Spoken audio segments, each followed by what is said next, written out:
Voor ons begin, kom ons bid net saam. Here ons God, ons dankie Here dat ons ook die voorreg gehad het om vanoggend vir klein Jasper na U toe te kan bring, om ook te kan vra Here dat U met hom sal wees en dat U met Chantel en Morney sal wees ook in die grootmaak van hom. Dat ons weet dat as gelowiges Here dat ons na U toe kan kom in elke oomblik van ons dag en dat ons kan weet dat U altyd met ons is. Ek wil vra Here dat vanoggend waar ons bietjie gaan kyk na ons verhoudings en die verhouding wat ons met U het, Here, dat U deur die Heilige Gees ook vir ons hierdie woord sal oopbreek en dat ons ook 'n beter verstaan sal kry van ons verhouding met U. Ek bid dit in die naam van Jesus, ons Here. Amen. So vandag, hier's nou baie goed hier vandag, maar ongelukkig het ek nou net een kant wat ek kan gebruik. So julle kan maar later so ombeweeg en kyk na alles wat hier gebeur het. Maar of as julle wil, kan julle in die paadjie gaan staan, maak nie saak. Right. Ons gaan praat oor die 2 belangrikste gebooie in die Bybel wat 'n impak het op die 2 belangrikste verhoudings wat ons het in ons lewens. En verhoudings is altyd 'n baie interessante onderwerp om oor te gesels. Maar wat ons baie mooi moet verstaan is dat dit wat ons oor gaan praat vandag is krities in ons lewe, in ons verhouding met God en ook met die verhouding met die mense wat in ons lewens is. En dan lees ons die gedeelte in Matteus hoofstuk 22 waar Jesus gevra word oor wat is die grootste gebooie in die Bybel? Wat is die 2 grootste gebooie? Want die rede hoekom hierdie mense God of vir Christus probeer vasvra het, is dat die Fariseërs wou eintlik bewys dat Jesus is nie regtig waar wie hy sê hy is nie, of hy's bietjie minder as wat hy sê hy is, want hy het gesê dat hy die seun van God is. En dan kom hulle nou met hierdie vraag na hom toe. Nou, dis baie belangrik dat ons moet verstaan dat dit nie 'n goeie idee is om die skepper van die heelal te probeer vasvra met ons vrae nie. Want hy ken die motiewe van ons hart, hy ken ons gedagtes, hy weet wat ons eintlike bedoeling is en hy weet wat in ons lewens aangaan. So in Matteus hoofstuk 22 vers 34 dan staan daar: toe die Fariseërs hoor dat Jesus die Sadduseërs die mond gesnoer het. So hulle het geweet daar het ouens al reeds pak slaag gekry, want hierdie ouens die Fariseërs is een deel van die Joodse kerk of sinagoge en die Sadduseërs is 'n ander deel. So Jesus het klaar met die een groep afgehandel en jy sou dink dat hulle common sense sou hê om dit nie weer te probeer nie, maar daar's altyd iemand, het julle sulke vriende, daar's altyd iemand wat beter weet, né? As jy jou toon gestamp het hulle so 2 keer gestamp, né? Daar's altyd iemand wat beter is as jy en hierdie ou het gedink hy is baie beter as die vorige klomp.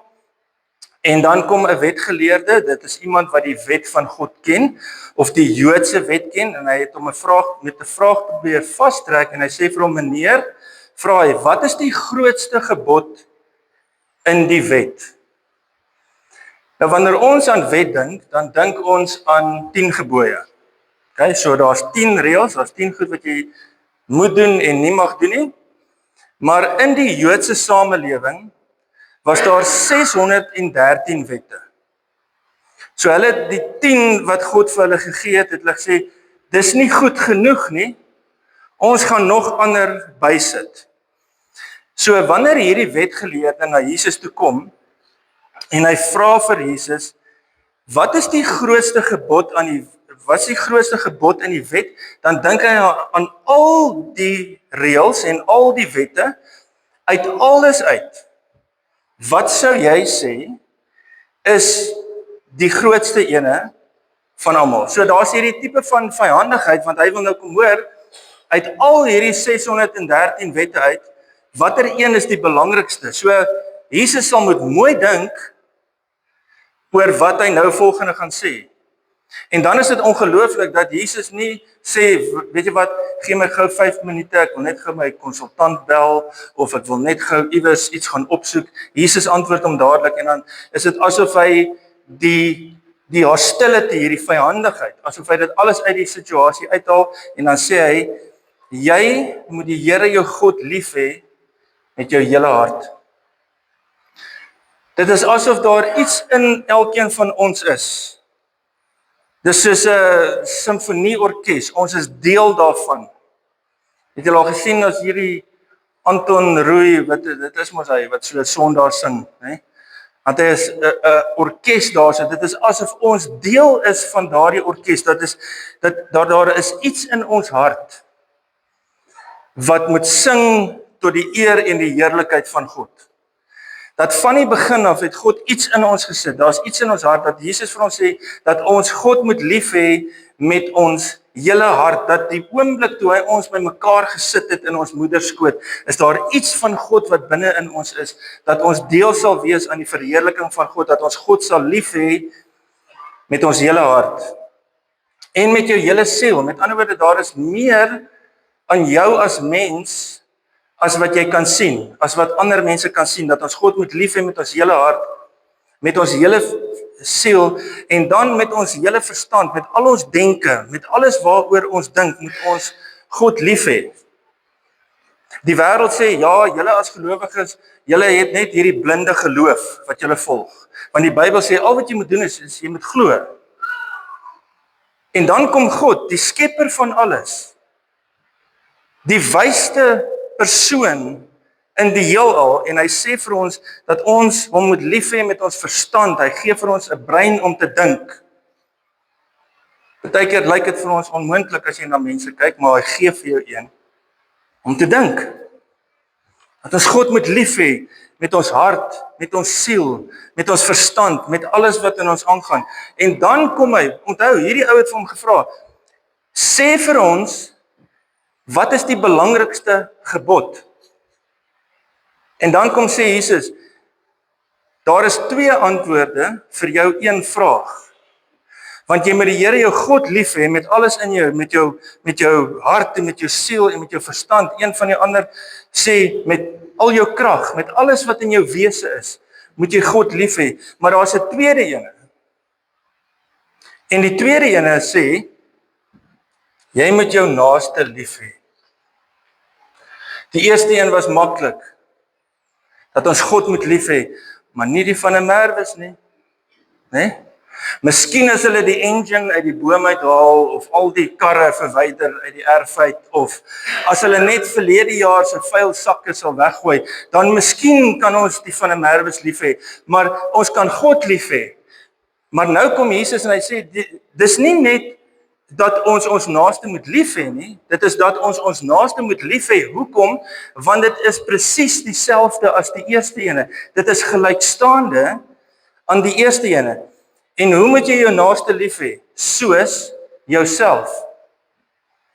En dan sê Jesus, in hierdie 2 gebooie is die hele wet en al die profete saamgevat. Met ander woorde, wat hy sê is dat as jy kyk na hierdie 2 gebooie, alles wat God in die verlede gesê het, alles wat God in die verlede gedoen het, alles wat hy vandag doen, alles wat hy in die toekoms gaan doen, alles wat ons lees uit die profete uit, alles wat ons lees in die Ou Testament, alles wat ons lees in die Nuwe Testament, alles berus op hierdie 2. Jou hele lewe berus op hierdie 2 gebooie, dat jy God moet lief hê met alles wat in jou is, en dat jy jou naaste moet lief hê soos jouself. Alles in ons lewe rus op hierdie 2 verhoudings. So die tema van vandag is The Man in the Mirror. Ken julle daai liedjie? Niemand? Michael Jackson het dit gesing. Okay, gee julle 'n week, want volgende week gaan ons verder, né? Praat ons oor The Man in the Mirror. So as jy in die spieël kyk, wie sien jy? Hoe doen jy met verhoudings? Hoe gaan dit met jou en die verhoudings in jou lewe? As jy 'n huwelikskamp hou, dan jaag die mense om daarby uit te kom, want hulle wil weet hoe om hulle huwelike te verbeter. Het boeke soos How to Win Friends and Influence People. Hoe kan ons in 'n verhouding wees met ander mense? Hoe kan ons die verhoudings met ander mense in ons lewens verbeter? Die heel eerste verhouding is die belangrikste en die mees kritiese verhouding in ons lewe, en dit is die verhouding wat ons het met ons Skepper, met God. Dat Jesus gesê het ons moet God lief hê. Die heel eerste ding wat ons moet doen is ons moet God lief hê met alles in ons, met ons krag en siel en verstand en ons hart, alles. Dis die kritiese en kardinale verhouding wat ons het. Dis die eerste waarop ons bou. So wie dink jy is jou tweede belangrikste verhouding? Iemand raai? Ons sal sê dis die verhouding wat ek het met my vrou, of dis die verhouding wat ek het met my man, of is die verhouding wat ek het met my kinders, met my seun, met my dogter. Daai is die belangrikste verhoudings. Miskien is dit jou baas, want jy moet hom of haar tog net gelukkig hou. Okay? Want dit help miskien vir 'n verhoging somewhere in die toekoms. Ons dink aan verhoudings buite onsself, maar die tweede en die belangrikste verhouding wat jy het, is die verhouding wat jy het met jouself. Jy sal dit nie glo nie, maar jy spandeer meer tyd met jouself as met enigiemand anders. Jy luister na jouself die meeste. Jy praat met jouself die meeste. En partykeer dan vra ons die vraag vir onsself en ons wil self die antwoord hê. Dit is baie moeilik vir 'n persoon wat die probleem veroorsaak om die probleem op te los. Net so side note. Die tweede belangrikste verhouding wat ons het, is die verhouding wat ons het met onsself. Afgesien van ons verhouding met God. Dis heel eerste. Vanoggend gaan ons meer fokus op die verhouding wat ons het met God, want dit is die belangrikste. En dan volgende week gaan ons bietjie meer kyk na die verhouding wat ons het. Wat hierdie verhouding wat ons het met God, het 'n invloed op al die ander. So volgende week gaan ons kyk na die verhouding wat ons het met ander mense. Vandag gaan dit oor die verhouding wat ons het met God. En bietjie van 'n ander invalshoek af. En die vraag waarmee ons begin is, as God vir my sê dat ek hom moet lief hê met alles in my, kan God homself met my assosieer? En jy sit miskien dan en dink, ons moet God lief hê, ons glo aan 'n hoër wese, ons glo aan God. Maar kan iemand wat so ver bo ons is, wat ons gedagtes ken en die motiewe van ons hart en ons hele lewe deurgrond, kan so iemand met my assosieer? Kan hy verstaan wat in my lewe aangaan? Jy's miskien dalk 'n rekenmeester of doen goed met beleggings en jy weet maar, sê net vir my, ek werk elke dag met hierdie eksotiese beleggings en met hoë finansiële syfers. Kan God dit verstaan? Ek is 'n boer en ek is nog op in die oggend nog voordat die son opkom en ek het grond onder my naels en ek het modder op my skoene. Kan God my verstaan? Waar ek in my lewe is, kan God homself met my assosieer? Miskien gaan jy deur 'n krisis op hierdie stadium van jou lewe en jy dink maar, kan God verstaan hoe ek voel as my seun 'n alkoholist is? Kan God verstaan hoe ek voel as ek besig is om my man of my vrou in die dood af te staan? Kan God op een of ander manier homself met my assosieer? Want God is so groot en God is so goed. Maar is dit moontlik dat hy kan verstaan waardeur ek gaan op hierdie oomblik? Dat God regtig waar weet wie ek is. Nou hierdie twee gebooie is nie iemand wat op 'n Sondag by die kerk opgedaag het en vir mense gesê het, jy moet jou God lief hê met alles in jou hart en jy moet jou naaste lief hê soos jouself. Dis nie maar net 'n man wat eendag opgedaag het, dit is God wat mens geword het. En as jy gaan kyk na party van die Bybels, dan is hierdie woorde is in rooi. Dis nie sodat ons dit makliker kan kry nie. Die rooi woorde in die Bybel is om te sê dat dit is wat Jesus gesê het. Hy het gesê, hy is nie maar net iemand wat aarde toe gekom het nie, hy is God wat mens geword het en kom leef het. Hy was nie maar net hier vir 'n dag, 'n uur of 'n week nie. Hy was hier vir 33 jaar en dit is die woorde wat hy gesê het. Hy sê, ek sê vir jou, die heel eerste ding wat jy moet doen is dat jy in verhouding met my moet wees, dat jy God moet lief hê met alles in jou wese. En die rede hoekom ek dit sê, is nie omdat ek dit uit my duim uitsuig nie, want Jesus het weet hoe dit voel om alleen te wees. Hy weet hoe dit voel om kwaad te word. Onthou julle hy het die tafel in die kerk omgegooi, omdat die mense onwettig handel gedryf het. Hy weet, hy ervaar ons emosies, hy weet wat dit beteken om versoek te word. Die Bybel sê vir ons dat Christus was versoek, net soos elkeen van ons, maar hy het nie gesondig nie. Hy weet hoe dit voel om alleen te wees. Hy weet hoe dit voel om uitgeskel te word. Hy weet hoe dit voel om eenkant geskuif te word. Hy weet alles wat ons ervaar. Hy sê vir ons dat ons God moet lief hê, nie omdat dit vir ons onmoontlik is nie, maar omdat God ons ken. Hy ken jou. Hy ken jou in alles waardeur jy gaan. In elke emosie wat jy ervaar het. God ken jou, hy kan met jou assosieer. Want almal van ons wil tog net iemand hê wat ons verstaan. So wie van julle was al op 'n dating app? Ek's nie nou nie, want ek het nie nou 'n vrou nodig nie. Okay? Enigiemand? En as jy met mense praat wat op hierdie apps gaan en sê, ag, ek soek net iemand met 'n goeie hart. Nee. Yes, hierdie een, hè. Sy lyk of sy 'n goeie hart het. Want jy wil hê dat daar iemand in jou lewe moet wees, dat as jy in die oggend wakker word en jy het hierdie epiphany gehad en jy sê iets wat die wêreld gaan verander, dat daai persoon sê, ek gaan dit nou op Facebook sit. Ek kan nie glo jy het dit gesê nie. Jy is amazing.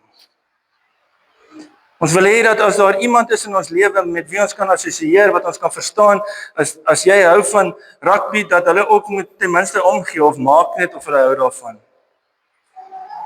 En hoe wonderlik is dit om iemand in ons lewe te hê wat net kan sê, I get you. Ek verstaan jou. En dit is wat God vir ons sê, dat ons hom eerste moet lief hê, want hy verstaan ons, hy het ons in ons moederskote aan mekaar geweef. Hy ken jou mood swings, hy ken alles van jou af. In al jou omstandighede. Hy kan met jou assosieer. Die vraag is, hoe doen hy dit?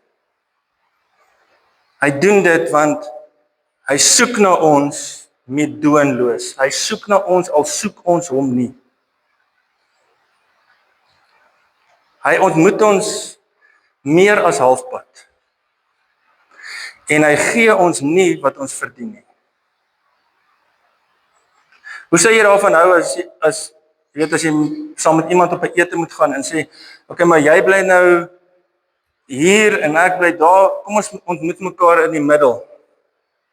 Dan sal dit alright wees, nee. As jy in die hof moet gaan getuig, of in die hof moet wees, want jy het iets teen iemand anders gedoen, as daai persoon jou halfpad ontmoet, sal jy baie bly wees. God ontmoet ons meer as halfpad. Hy het nie van die hemel af gekom tot hier in die middel, en hy sê, nou moet jy 'n plan maak om by my uit te kom nie. Hy kom al die pad. Hy kom al die pad aarde toe. Hy word gebore in Bethlehem, hy word 'n mens soos ek en jy. Hy kom al die pad, hy sê nie vir ons, hy sal dit doen, dan moet ons dit doen nie. Hy kom haal ons, hy soek ons meedoenloos, hy soek na die seun wat weggeloop het, daar tussen die varke, gaan soek hy hom, en hy verander sy hart, en hy draai terug, en hy gaan terug na sy vader toe, en jy sê, ja, maar God is vader in hierdie storie. Ja, dit is so 100%, want hy het op die stoep gesit, en hy het gewag, en toe hy sy seun sien aankom, toe hardloop hy na hom toe. Hy soek ons. Hy soek 'n verhouding met ons.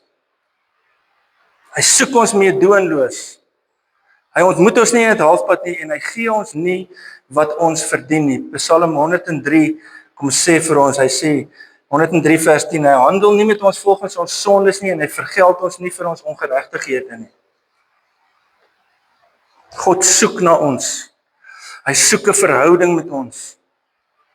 Hy kom al die pad, hy ontmoet jou waar jy vandag sit. Hy sê nie vir jou dat jy hier moet uitgaan en dan moet jy eers al hierdie ander goed nakom en al hierdie ander reëls doen nie. Hy ontmoet jou vandag waar jy is. En hy gee jou nie wat jy verdien nie. Want hy weet hoe ons is. So wat se verskil maak dit in ons lewens dat ons weet dat God met ons assosieer, dat hy ons soek, dat hy 'n verhouding met elkeen van ons moet wees. Want wanneer God na jou kyk, ek hoop nie die wind waai alles weg. Wanneer God na jou kyk, dan die eerste ding wat hy vir jou sê is, jy moet weet dat ek jou liefhet. Jy moet weet dat ek jou liefhet. Die tweede ding is dat wanneer God na jou kyk, dan sê hy vir jou, ek is dankbaar vir jou. Jy is nie 'n fout nie. Ek is dankbaar dat jy hier is vanoggend. En ek wil vir jou sê, dat jy is 'n rare en 'n kosbare skat. Daar is niemand op aarde soos jy nie. God het jou uniek gemaak, net soos wat jy is. Wanneer God na jou kyk, dan sê hy vir jou, ek het jou vergewe. Verlede, huidig, toekoms, al jou sondes vergewe. Nuut gemaak, skoon gewas, verlos in die verlede, want daar is iewers in die verlede, is daar 'n ding wat ons noem die kruis. En God sê, ek het al jou sondes vergewe. En dan kom sê hy vir ons, ek gaan jou hou aan 'n hoë standaard, ek het jou vergewe, maar daar's 'n hoë standaard wat jy in jou lewe moet toepas. Ek wil hê dat jy meer soos Christus moet word.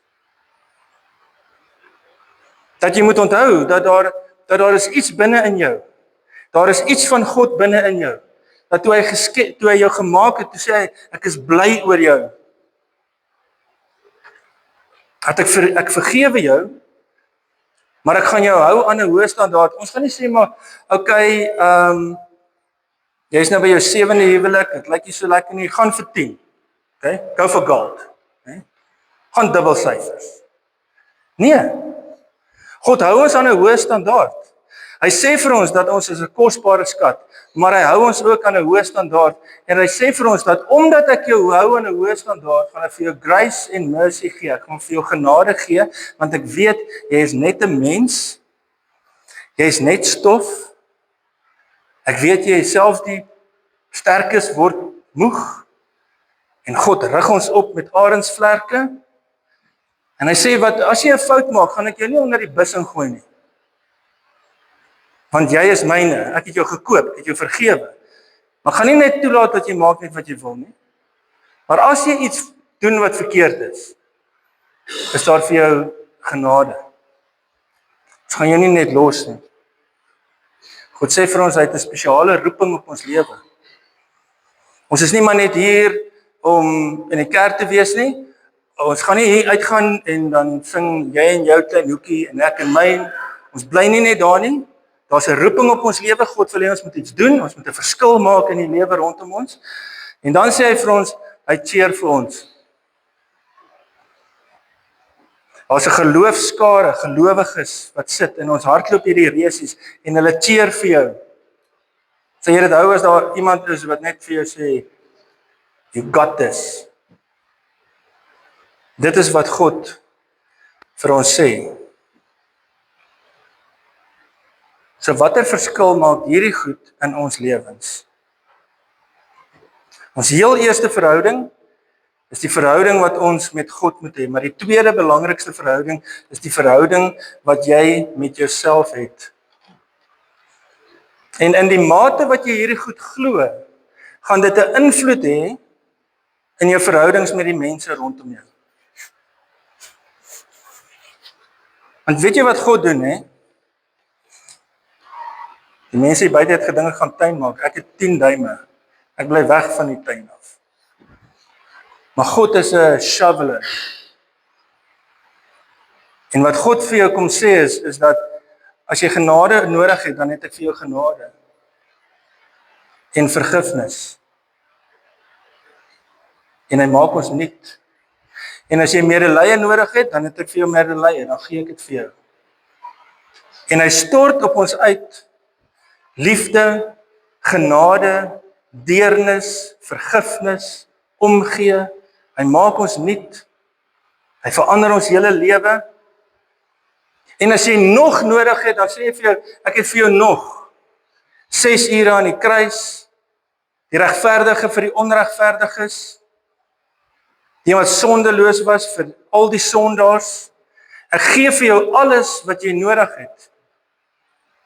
En dan kom ons kerk toe en ons prys die Here en ons sê vir hom, dankie dat u liefde altyd daar is, dankie dat u genade elke oggend nuut is, dankie dat dit nooit ophou nie, dankie dat dit altyd deel is van my lewe. En ons vier die feit dat God 'n graaf gebruik en dit oor ons uitgooi, meer as wat ons verdien, meer as wat ons kan hanteer. En dan kom ons en ons deel uit met hierdie ouetjie.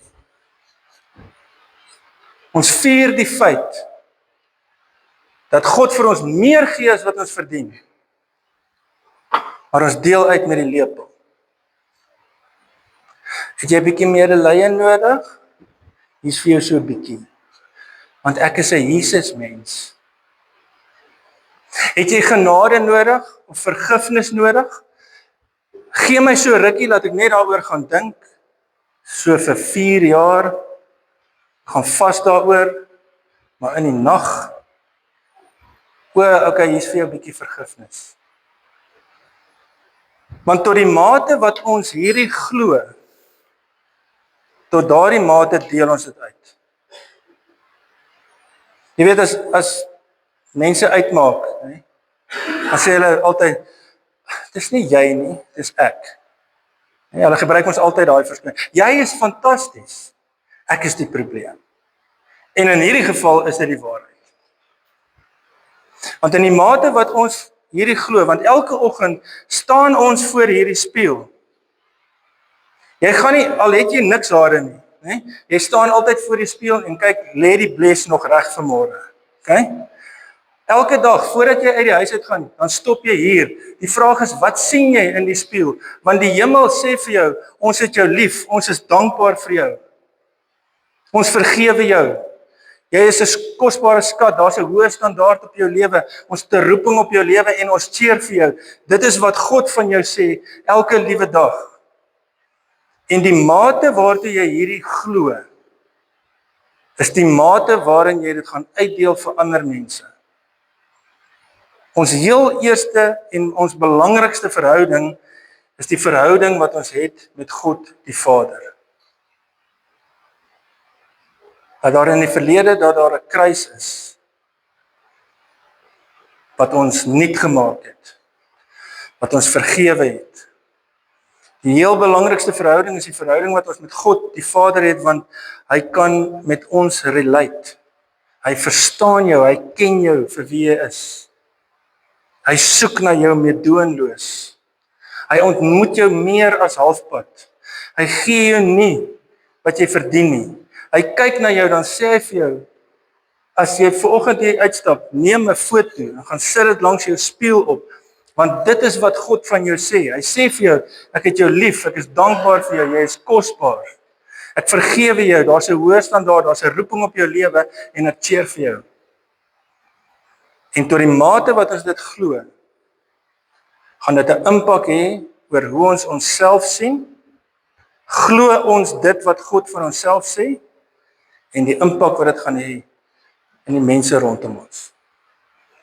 Here ons God, ons dankie Here, dat ons kan weet, dat U ons liefhet, dat U ons geroep het om U kinders te wees, maar dat daar 'n hoë standaard op ons lewe is, dat ons kan weet Here, dat U ons nie halfpad ontmoet nie, maar dat U al die pad na ons toe kom, dat U na ons soek om 'n verhouding te hê met ons, en bo alles Here, dat U ons nie gee wat ons verdien nie. Help ons Here God, dat wanneer ons na onsself kyk, dat ons ook sal sien dit wat U van ons sê. En dat ons dit sal glo.